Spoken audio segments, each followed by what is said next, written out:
नमस्कार। जीवन शैली कार्यक्रम में आप सभी दर्शकों का हार्दिक स्वागत है। आपके साथ मैं हूं मोहिता कोटियाल मनादुली। दर्शकों, जीवन शैली कार्यक्रम में आज हम प्रकृति के उस खजाने के विषय में बात करेंगे जो हमारी परंपरा, हमारे स्वास्थ्य और हमारे भविष्य से जुड़ा है। जी हाँ, आज हम बात करेंगे मोटे अनाज की। दर्शकों, मोटा अनाज जो पहले हमारे रसोई का राजा कहा जाता था, लेकिन आज ये मोटा अनाज हमारी रसोई से गायब हो गया है। यहाँ तक कि अब हमारी थालियों में भी ये मोटा अनाज दिखाई नहीं देता। लेकिन मोटे अनाज की विशेषता को समझते हुए अब इसे प्रदेश सरकार हो चाहे केंद्र सरकार, उसके द्वारा प्रचारित किया जा रहा है। इसकी क्या क्या फ़ायदे हैं ये हमें बताया जा रहा है। इस वजह से अब मोटे अनाज की तरफ लोग जाने लगे हैं और यही वजह है कि 2023 और 24 का जो बजट सत्र रहा था उसमें मोटे अनाज को श्री अन्न के नाम से ब्रांडेड किया गया और लोग समझने लगे हैं कि अब हमें इसकी कितनी आवश्यकता है। ये बात बताते हुए मुझे बड़े हर्ष हो रहा है कि अगर हम बात करें मोटे अनाज की, तो मोटा अनाज पूरे विश्व भर में जो उगाया जाता है उसमें लगभग 41% जो यहाँ पर मोटा अनाज उगाया जाता है वो भारत में उगाया जाता है। तो चलिए, मोटा अनाज हमारे लिए क्यों आवश्यक है और कैसे हम इसको अपनी थाली में फिर से वापस ला सकते हैं, इस विषय पर चर्चा करने के लिए हमारे साथ यहाँ पर हमारे बेहद खास मेहमान मौजूद है। चलिए इनका परिचय मैं करा देती हूँ। तो हमारे साथ यहाँ पर सीमा विकास वर्मा जी मौजूद हैं। मैम, बहुत बहुत स्वागत आपका। आपका भी। तो मैं आपको बता दूं कि ये समाज सेविका हैं जो मोटे अनाज विषय पे यहाँ पर लगभग 5 सालों से कार्य कर रही। आपके लिए मोटा अनाज क्या है, किस तरह आप इसे समझती हैं और परिभाषित करती हैं? मोटा अनाज, जिसे हम मिलेट्स भी कहते हैं और इसे हम श्री अन्न भी कहते हैं। तो श्री का मतलब है धन। तो जैसे हम हमेशा सुनते हैं इस चीज़ को कि हेल्थ इज़ वेल्थ, यानी हमारा स्वास्थ्य ही हमारा धन है।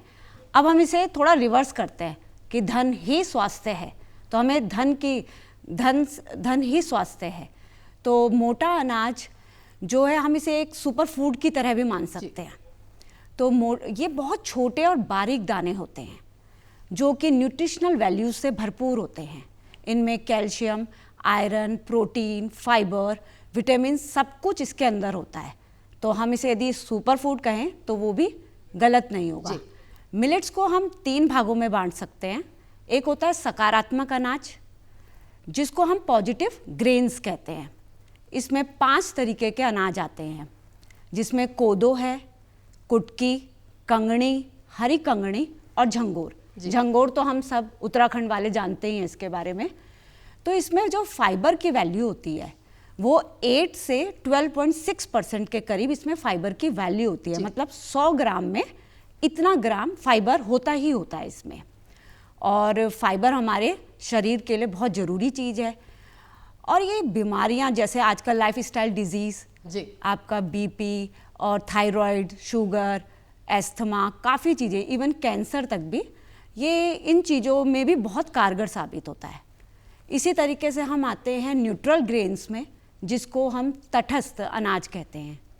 तटस्थ अनाज में भी हमारे 5 मोटे अनाज आते हैं, जिसमें ज्वार, बाजरा, चेना, मक्का और आपका रागी, जिसे हम मंडुआ कहते हैं। तो ये भी 5 आते हैं। इनमें फाइबर जो है 1.2 ग्राम से लेकर 3.6 ग्राम तक इसमें फाइबर होता है। और मंडुए के बारे में तो हम सब जानते हैं कि इसमें कैल्शियम बहुत ज़्यादा होता है। इवन दूध से ज़्यादा कैल्शियम मंडुए में पाया जाता है। उसके बाद आता है हमारा नकारात्मक ग्रेन्स, जिसको हम न्यूट्रल ग्रेन्स कहते हैं। उसमें गेहूं और चावल है। गेहूं में 1.2 ग्राम फाइबर होता है और चावल में 0.2 ग्राम फाइबर होता है। जी मैं, बहुत ही सरल शब्दों में आपने हमें समझाया कि मतलब ये मोटा अनाज है, ये किस तरीके से पोषक है यहाँ पर। मैम, अगर हम बात करते हैं, थोड़ा हम पीछे जाते हैं, तो पहले जो मोटा अनाज है इसे गरीबों का अनाज कहा जाता है। एक मिथ ऐसा भी है कि कहा जाता था, और अब हम देखते हैं कि ये अमीरों तक ही सीमित रह गया, क्योंकि मोटा अनाज अब मिल पाना ही बहुत मुश्किल है, क्योंकि ये जो है उगाया भी बहुत कम जा रहा है। जी नहीं, ये आपका बहुत अच्छा प्रश्न है, क्योंकि सारा जो गेम है वो डिमांड और सप्लाई का है। यदि हम इस तरफ ध्यान दें कि हम लोग मोटा अनाज को अपने रसोई घर में लेकर आए, तो उसी तरीके से किसान उसकी पैदावार करेगा। और जो आप गरीबों का भोजन कहने की बात है, तो मुझे लगता है कि ये सबसे अच्छा भोजन है जो हमें हर तरीके की बीमारियों से बचाता है, हमें स्वस्थ बनाता है और पर्यावरण के हिसाब से और हर तरीके से ये बहुत बेनिफिशियल है हम लोगों के लिए। तो इसकी जो इसकी वैल्यू है या जो इसका प्राइस है वो मार्केट में इसी कारण बहुत ज़्यादा है, क्योंकि हम लोग बहुत कम मोटा अनाज, हम लोग जो आम आदमी है वो घर में लेकर ही नहीं आता है, अपने रसोई घर तक ही नहीं लेकर आ रहा है उसे, तो वो बनता कम है और ना ही उसकी पैदावार किसान के लिए, क्योंकि वो उगाना हितकारी नहीं होता, उसे आर्थिक रूप से फ़ायदा नहीं पहुंचता, तो वो उसे उगाता नहीं है। तो जितना हम लोग इस तरफ आगे बढ़ेंगे, मोटा अनाज खरीदेंगे, अपने जीवन शैली में उसे लेकर आएंगे, डेली डाइट का उपयोग करेंगे उसका, तो उतना ही हम इसको ज़्यादा लोगों तक पहुंचा सकते हैं। सीमा जी, आपको क्या लगता है कि अगर हम कहें कि अपनी थाली में इसे परोसा जाना है, डेली डाइट में इसको लेके आना है, तो किस तरीके से हम इसको रोज़मर्रा की अपनी जीवन शैली में शामिल कर सकते हैं? जैसे हम लोग, क्योंकि हम बचपन से ही गेहूं और चावल, गेहूं की रोटियां खा रहे हैं, और चावल तो उत्तराखंड का सबसे फेवरेट फूड है जी। तो उसमें हम जरूर ये कर सकते हैं कि जैसे हम वीक में पूरे टाइम राइस खाते हैं, सफ़ेद चावल खाते हैं, तो हम उसकी जगह यदि हफ्ते में 2 या 3 दिन हम केवल मोटा अनाज को हम अपने उसमें शामिल करें, तो उससे फ़ायदा होगा। जब हम खुद से उसमें डिफरेंसेस देखेंगे कि जब हम चावल खा रहे हैं या जब हम मोटा अनाज झंगोर का भात खा रहे हैं तो हमें कितना फ़ायदा पहुंच रहा है, तो हम वहाँ से धीरे धीरे, मतलब एकदम से तो हम चेंज नहीं हो सकते, क्योंकि बच्चे या हम भी इवन कब से खा रहे हैं, हमारे बस ग्रैंड पेरेंट्स या वो लोग ज़रूर ये चीज़ें बड़े हमारी जो प्राचीन पीढ़ी थी, जी, वो बहुत आराम से ये खाती थी, लेकिन हम लोगों के लिए तो ये एक तरीके से एलियन फूड है जी कि वो यहाँ का है ही नहीं। तो हम लोग यही सोचते हैं बस धीरे धीरे से शामिल करें तो हमें आदत भी बन जाएगी, हमारे बच्चे भी जान पाएंगे कि मोटा अनाज कोई अलग से नहीं, यही का भोजन है। जी सीमा जी, यहाँ पर हम देख रहे हैं कि कुछ कटोरियों में यहाँ पे आपने कुछ मोटा अनाज रखा है, तो हमारे दर्शक भी जानना चाहेंगे कि ये आपने यहाँ पे जो परोसा है क्या क्या है, इनके बारे में जरा बताइए हमें। जी, ये 5 सकारात्मक अनाज है। तो जिस तरीके से आप ये देख रहे हैं, ये है कोदो। तो आप ये देख रहे होंगे कि ये है कोदो। जो कोदो है ये हमारे जो भी ब्लड को प्योर करने का काम करता है। यदि किसी को बोन मैरो से रिलेटेड समस्या, क्योंकि बोन मैरो क्या करता है, हमारा खून बनाता है, तो उससे रिलेटेड यदि कोई समस्या है तो वो इसको ठीक करता है, बोन मैरो को, और इम्यूनिटी पावर को बढ़ाता है। कोई एनीमिक है, उसका हीमोग्लोबिन नहीं बढ़ पा रहा है, तो यदि वो इसका उपयोग करता है तो वो बिल्कुल, मतलब काफ़ी हद तक उसको इस स्वास्थ्य लाभ मिलता है इससे। उसी तरीके से ये है हरी कंगनी। ये हरी कंगनी है और ये भी हमारे इसी तरीके से हमारे काम आती है, मतलब ये लंग्स को स्ट्रेंथन के लिए काम आती है। क्योंकि आजकल आप देख ही रहे होंगे कि कितना ज़्यादा पॉल्यूशन है, आप देख ही रहे होंगे कि कितना ज़्यादा पॉल्यूशन है, तो ये लंग्स को स्ट्रेंथन देता है। हमें जो लोगों को ब्रीथिंग प्रॉब्लम, आजकल ऐसा नहीं है कि ब्रीथिंग प्रॉब्लम केवल जो एस्थमेटिक है उनको है, ब्रीथिंग प्रॉब्लम आजकल नॉर्मली, क्योंकि पॉल्यूशन इतना ज़्यादा है तो नॉर्मली होने लग गया है, तो हरी कंगनी इसमें बहुत कारगर होती है। फिर आते हैं हम ये ब्राउन टॉप इसे बोलते हैं, और ये भी हमारा जैसे कोलेस्ट्रॉल और शुगर को कंट्रोल करने का ये काम करता है। और साथ में इसमें क्योंकि ग्लाइसेमिक इंडेक्स बहुत कम होता है, तो ये शुगर डायबिटीज़ वाले लोगों के लिए तो कारगर है। फिर ये आता है हमारा, ये आता है झंगोर। जो ये झंगोर है, हम उत्तराखंड वाले इसको बहुत अच्छे से जानते हैं। ये प्रेग्नेंट वूमेन और या जिनका बच्चा अभी हुआ है, डिलीवर किया है जिन्होंने, तो उनके लिए ये बहुत कारगर है, बहुत कारगर है। इससे कॉन्स्टिपेशन की समस्या ख़त्म होती है, ये शुगर में हर तरीके से काम करता है। ये आता है कुटकी। कुटकी जो है आपके रिप्रोडक्टिव ऑर्गन्स के लिए, फीमेल या मेल रिप्रोडक्टिव ऑर्गन्स को ये सही करता है। कोई भी यदि आपको समस्या है तो यदि आप ये लिटिल मिलेट या इसे कुटकी कहते हैं, इसका उपयोग करते हैं तो आपको बहुत फ़ायदा होगा। यूट्रस रिलेटेड प्रॉब्लम है, जैसे आजकल देखा भी जा रहा है कि कुछ लेडीज़ को बहुत ज़्यादा, मतलब 35 प्लस होने पे ही यूट्रस को वो निकाल देते हैं, तो आप इस तरीके से इसका उपयोग करेंगे तो आपको इसका फ़ायदा होगा। और ये मैं बच्चों के लिए खास लेकर आई हूँ, ये है पास्ता। और इसमें क्या है 50% लिटिल मिलेट है ये, और इसमें 50% हमारा गेहूं है। तो जिस तरीके से हम मतलब मैदे की चीज़ें देते हैं, यदि हम इस तरफ स्विच हो जाए तो हम 50% तो उन्हें मोटा अनाज दे ही सकते हैं, और ये टेस्टी भी होता है, बच्चों को ये पसंद आएगा और वो मोटा अनाज की तरफ अपने आप जाएंगे।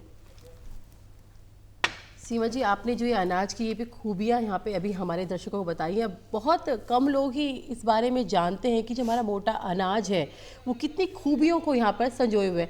जो आपने यहाँ पे अभी ये पास्ता हमें दिखाया है, क्योंकि अक्सर जो हमारी परेशानी है, हम बड़े तो समझते हैं कि हमें क्या खाना है, किस तरीके से खाना है, लेकिन बच्चों को समझा पाना बहुत मुश्किल होता है। ऐसे में जैसे बच्चों के लिए ये पास्ता बनाया गया, ऐसे उनके फूड में हम कैसे शामिल कर सकते हैं, क्योंकि उनको जो खाना खाना है उनको वो अच्छा भी दिखना चाहिए, वो फास्ट फूड की तरह भी दिखना चाहिए, तो क्या क्या ऑप्शंस और हो सकते हैं? जैसे मैंने आपको ये पास्ता दिखाया है, तो उसी तरीके से पोहा में भी आजकल ऑनलाइन या लोकल मार्केट में भी बहुत ज़्यादा ये चीज़ें मिलने लग गई हैं, जिसमें 50% हमारा मोटा अनाज होता है और 50% आपका वीट होता है, गेहूं होता है। तो आपका ये नूडल्स आने लग गए हैं, तो नूडल्स आप देखेंगे लिटिल कुटकी के, झंगोर के, ज्वार बाजरा के, कोदो के, इनके नूडल्स आने लग गए हैं।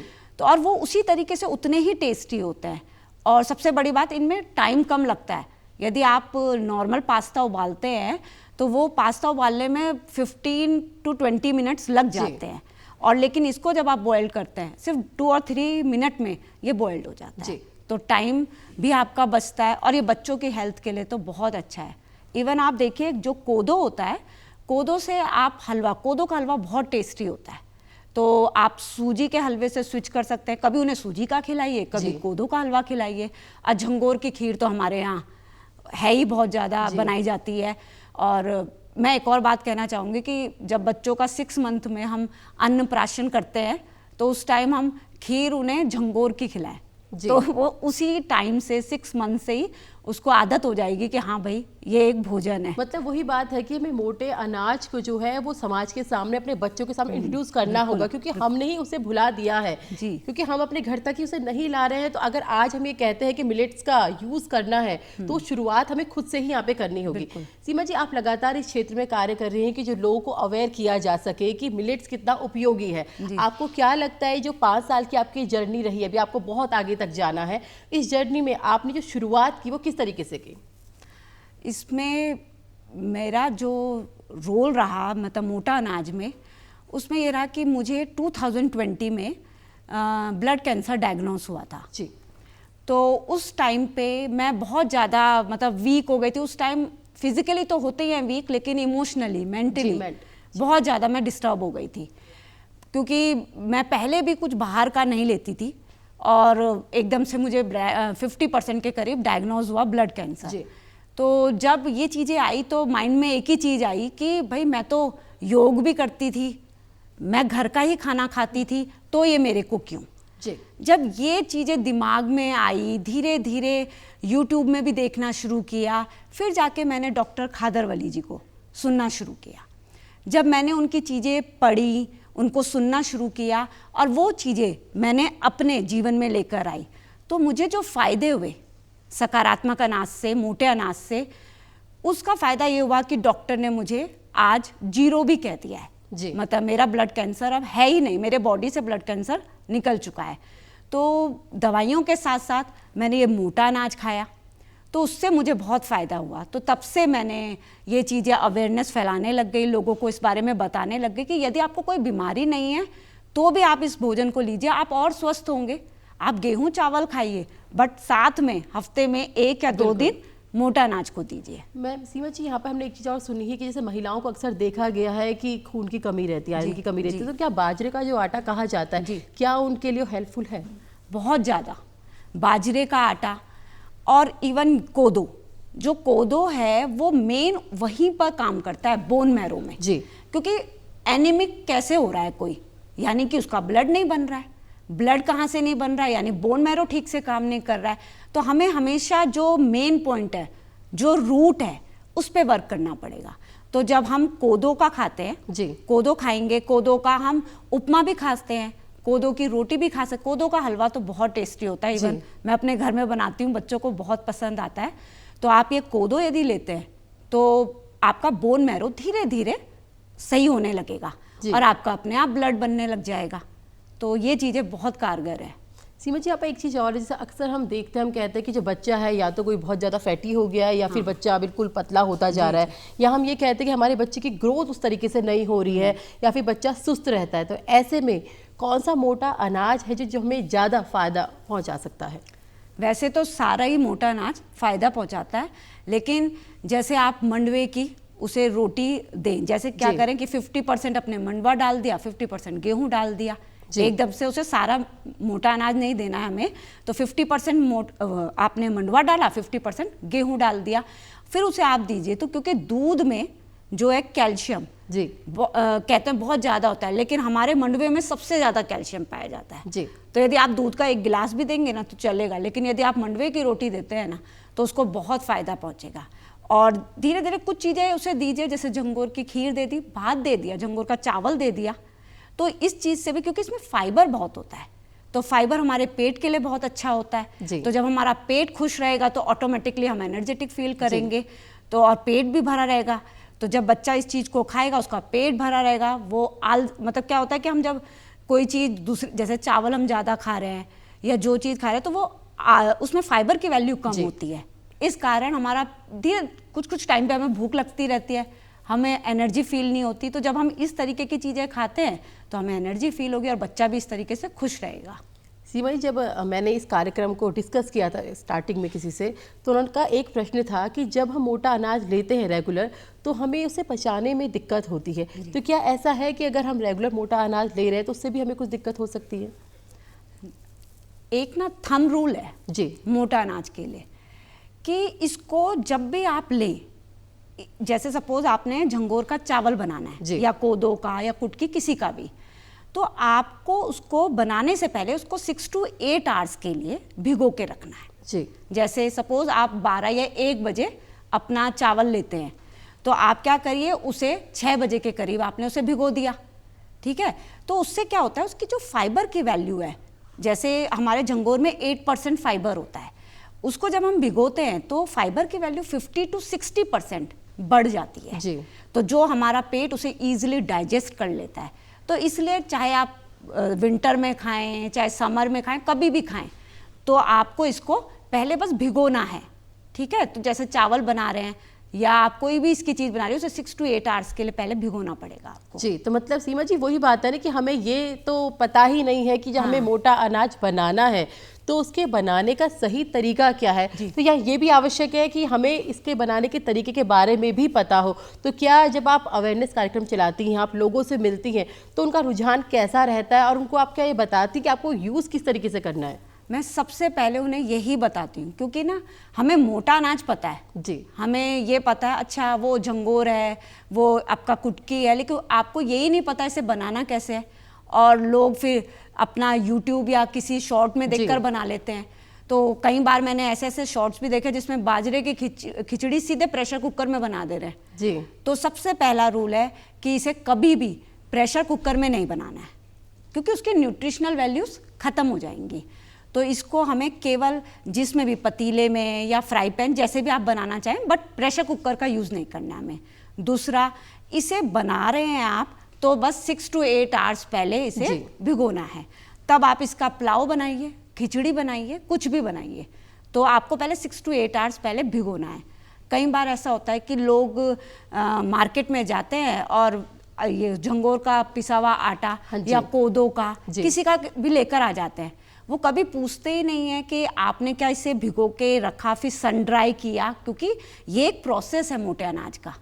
यदि आप इस प्रोसेस को जान जाएंगे ना तो आप कभी नहीं कहेंगे कि मोटा अनाज केवल सर्दियों में खाना है जी। मेरा अगला प्रश्न आपसे यही था कि जैसे हम ये कहते हैं ना, हमने अपने बड़े बुजुर्गों से सुना कि अब सर्दियाँ आ रही है तो आप कोदे की रोटी खाना शुरू कर दो, ये आपको गर्माहट रखेगी। तो क्या जो मोटा अनाज है या जो कोदा है, तो क्या ये हमें सिर्फ सर्दियों में खाना है? नहीं, बिल्कुल नहीं। मैंने इसलिए यही चीज़ बोली कि इसे 6 to 8 आवर्स भिगोना है। चाहे सर्दियाँ हों तब भी आपको 6 to 8 आवर्स पहले भिगोना है, और चाहे गर्मियाँ हों तब भी, क्योंकि इसकी फाइबर की वैल्यू बढ़ जाती है 50 to 60%, जो हमारी बॉडी में इजी टू डाइजेस्ट हो जाता है। फिर आपको कभी भी गर्मी नहीं लगती कि आप कहो ना कि मैंने मोटा अनाज खाया था मुझे गर्म हो गया, कहते हैं यही लैंग्वेज होती है कि मुझे गर्म हो गया ये। तो यदि आप इस तरीके से खाते हैं तो ये आपको हमेशा फ़ायदा ही पहुंचाएगा, नुकसान नहीं। और यदि सपोज़ आपको इसकी रोटी खानी है तो बस एक थोड़ा, क्योंकि हम अपने मदर को देखते थे कि वो गेहूं यदि वो धोती थी फिर वो उसको सन ड्राई करती थी, धूप में बिल्कुल अच्छे से सुखा रही होती थी। इसी तरीके से मोटा अनाज का करना है। पहले आप यदि घर में ही आप इसे करना चाहते हैं तो आप क्या करिए कि 6 to 8 आवर्स जो भी कोदो का करना चाहते हैं तो उसे आप भिगो दीजिए, रात भर के लिए ओवरनाइट भिगो दिया आपने। सुबह उसका पानी निकाल के उसको आप ऊपर छत में अपने या कहीं पे भी, बालकनी है तो बालकनी में जहाँ धूप आती है वहाँ फैला दीजिए। उसके बाद जब वो सूख जाए तो आप अपना मिक्सी में पीस दीजिए। फिर आप उसका हलवा भी खाइए, उपमा भी खाइए और उसकी इवन रोटी भी बना सकते हैं। पर रोटी बनाने का एक और नियम है, थोड़ा सा समय ले रही हूँ मैं आपका। रोटी बनाने का एक नियम है कि इसको गर्म पानी से आटा गूंदना है जब इसका, तो इसमें थोड़ा सा, यदि आप चाहते हैं कि गेहूं का आटा मिलाना चाहते हैं तो आप थोड़ा सा उससे मिला दीजिए। अदरवाइज आप चाहते हैं कि बिल्कुल आप प्योर मिलेट ही खाना चाहते हैं, मोटा अनाज ही खाना चाहते हैं, तो आप उसमें उड़द की दाल का पाउडर अपना वो मिला के कर दीजिए, तो फिर इसकी रोटी बन जाती है। जी मैम, जैसे आपने शुरुआत में कहा था कि छोटे बच्चों का अन्नप्राशन जो होता है उसकी प्रक्रिया जो की शुरुआत ही यहाँ से की जाए, तो क्या जो छोटे बच्चे हैं वो इसे इजीली डाइजेस्ट कर सकते हैं अगर हम उन्हें सिर्फ मोटा अनाज दें तो? हाँ, नहीं, उनको हमें सारा अनाज देना है, केवल मोटे अनाज तक नहीं रखना है, क्योंकि वो अभी छोटे हैं, ग्रोइंग एज होती है उनकी ना, तो उन्हें सब कुछ मिलना चाहिए। उन्हें मंडवा भी मिलना चाहिए तो उन्हें चावल भी मिलना चाहिए, गेहूं की रोटी भी मिलनी चाहिए, कोदो भी मिलना चाहिए। तो जब आप उसे खिलाते हैं, सपोज आपने झंगोर से ही स्टार्ट किया तो आप उसको 1 हफ्ते के लिए झंगोर की, जैसे आप सफ़ेद चावल भी खिला रहे हैं तो झंगोर भी साथ के साथ थोड़ा थोड़ा देते रहिए, जिससे उसका बॉडी उसे अडेप्ट कर ले। फिर 1 वीक के बाद दूसरा वाला मोटा अनाज ले लीजिए, बाकी चीज़ें वैसे ही चलेंगी उसकी, चाहे वो गेहूं की रोटी खा रहा है, चावल खा रहा है, कुछ भी, फ्रूट्स खाना है, सब कुछ खाना है। बट साथ में उसको इंट्रोड्यूस करने के लिए आपने जैसे कुटकी शुरू कर दी, 1 हफ्ता रोक के फिर अगला, तो उसकी बॉडी इस चीज़ के लिए हैबिचुअल हो जाएगी। मैम, अब जिस तरह से हम देख रहे हैं कि मोटा अनाज जो है विदेशों तक पहुंच गया है, अब इसकी मांग बहुत ज़्यादा बढ़ती जा रही है, अब डिफरेंट टाइप्स की कुकीज़ बनती हैं, नमकीन्स बनती है, तो ये जो तरीका है मोटे अनाज को बेचने का या घर तक लाने का, ये तरीका आपको कितना सही लगता है? ये तरीका वैसे सही है क्योंकि लोग इसके बारे में जानते हैं। पहले आप सोचिए कि अभी तक मतलब ये कोविड से पहले तो मुझे लगता है कि कोई भी मोटा अनाज की बात करता ही नहीं था। तो अब लोग इतना पहचानने लगे, क्योंकि मंडवे के बिस्किट्स आने लग गए हैं, है ना, मंडवे के आने लग गए हैं, इनके पास्ता जो मैंने अभी आपको दिखाया तो वो भी आने लग गया है। तो इस तरीके से लोगों के माइंड में कहीं ना कहीं स्ट्राइक होता है कि अच्छा इससे तो बन सकता है, क्योंकि पहले तक तो हम लोगों ने इसे सोच लिया था कि पहले हम इसके बारे में जानते ही नहीं थे। कोविड से पहले मतलब मुझे नहीं पता, मुझे खुद नहीं पता कि मुझे कभी मोटा अनाज मैंने सुना, बस एक मंडवा जरूर सुना था क्योंकि हमारे घर वो रोटी बनती थी, वो सुना था, और एक झंगोर का सुना था, और वो भी मैं नहीं खाती थी क्योंकि पेरेंट्स ही हमें नहीं देते थे कि ये लोग खाएंगे ही नहीं। उन्होंने पहले सोच लिया था। तो जब ये चीज़ें अब इस तरीके से इंट्रोड्यूस हो रही हैं तो लोग इसके बारे में जानना चाह रहे हैं और लोग लेकर भी आ रहे हैं, बस उनको अब प्रोसेस पता चल जाएगा तो वो और इसे अपने रसोई घर का एक हिस्सा बनाएंगे। जी मैम, जो हमारा मोटा अनाज है इसे किसानों का और जलवायु का मित्र कहा जाता है, आपको कितना सही ये लगता है? नहीं, ये बिल्कुल सही है, ये बहुत ज़्यादा सही है। ज्वार, बाजरा, मंडवा, झंगोर, कुटकी, हरी कंगनी, कोदो, ये सारे बहुत ज़्यादा अति शुष्क और कम वर्षा वाले क्षेत्रों के लिए तो ये वरदान है जी। मतलब कि यहाँ ये बहुत कम पानी में इनकी पैदावार बहुत अच्छी हो जाती है, और धान के मुकाबले इसमें 30% से भी कम पानी की ज़रूरत पड़ती है, और ये मिट्टी की सेहत को भी बढ़ाता है क्योंकि इसमें जो पेस्टिसाइड्स हैं उनका कम यूज़ होता है जी, ठीक है, और इसमें कम उर्वरक की भी ज़रूरत पड़ती है, ये किसानों के लिए भी हितकारी है। और जब इसमें कीटनाशक कम डलेंगे तो मिट्टी की सेहत सही होगी, हमारी सेहत सही होगी।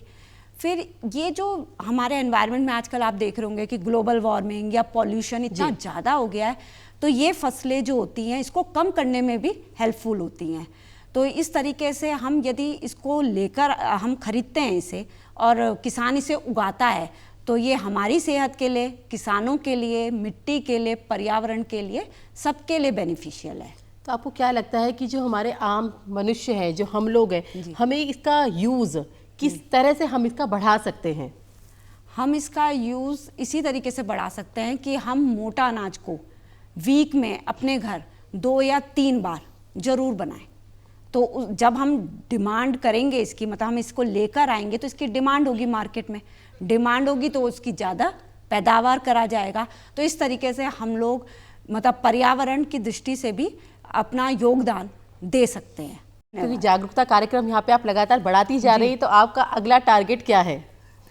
अगला टारगेट मेरा बस यही है कि मैं ज़्यादा से ज़्यादा लोगों तक पहुँच सकूँ, क्योंकि अभी थोड़ा मेरा चल रहा है काम, लेकिन मैं अब चाह रही हूँ कि मैं ज़्यादा बड़े उसमें इसको फैलाऊँ। तो किस तरह आपने सोचा है कि आप आगे लेके जाएंगी? मैं इसको सोच रही हूँ कि मैं किसी तरीके से मतलब यूट्यूब में जाकर, हॉस्पिटल्स में जब मैं कई बार मैं जाती हूँ जी, केवल बीमारी से रिलेटेड में नहीं जाती हूँ, केवल मतलब इसलिए जाती हूँ कि मैं लोगों को वहाँ अवेयर कर सकूँ। तो मैं जब भी वहाँ जाती हूँ तो मैं लोगों के साथ ज़रूर बातचीत करती हूँ और उनको मोटा अनाज के बारे में, उनके फ़ायदे के बारे में बताती हूँ, और कई लोग उससे मतलब अग्री करते हैं कि हम स्विच हो रहे हैं अब। तो सीमा जी, हमारे दर्शकों को क्या संदेश आज इस कार्यक्रम के माध्यम से देना चाहेंगी? ज़रूर, मेरी एक ही अपील है आप लोगों से कि आप मिलेट से बना हुआ भोजन हफ्ते में 2 या 3 बार ज़रूर खाएं, अपने घर में बनाएं। ये किसानों के लिए भी हितकारी है, उनको आर्थिक तौर से भी मदद मिलेगी, और हमारे स्वास्थ्य के लिए अच्छा है, पृथ्वी के स्वास्थ्य के लिए अच्छा है, जल की संकट को ये दूर करेगा। तो इस तरीके से आप प्लीज़ मिलेट खाइए, स्वस्थ रहिए और प्रकृति को भी स्वस्थ बनाइए। मैम, बहुत बहुत धन्यवाद हमारे दर्शकों को इतनी महत्वपूर्ण जानकारी यहाँ पे देने के लिए। धन्यवाद। तो ये हमारे साथ यहाँ पर सीमा विकास वर्मा जी मौजूद थी, जिन्होंने बताया कि किस तरीके से ये मोटे अनाज को लेकर यहाँ पर जागरूकता कार्यक्रम चला रही है। इन्होंने बताया कि किस तरह मोटा अनाज जो हमारी सेहत के लिए बेहद आवश्यक है, पर इसे आज हमने ये भी जाना है कि जो लोग ये कहते हैं कि मोटा अनाज हमें पचता नहीं है, तो उसकी वजह क्या है? इसकी वजह यही है कि आपको मोटा अनाज जब भी उसका सेवन करना है, उसे यूज़ करना है, उससे पहले लगभग 6 से 7 घंटे पहले उसे भिगा देना है, क्योंकि अक्सर ये परेशानी लोगों की रहती है कि हमें मोटा अनाज पचता नहीं है। तो आपको ये भी पता होना चाहिए कि आखिर आप अगर मोटा अनाज ले रहे हैं तो इसे कैसे लेना है। नमस्कार।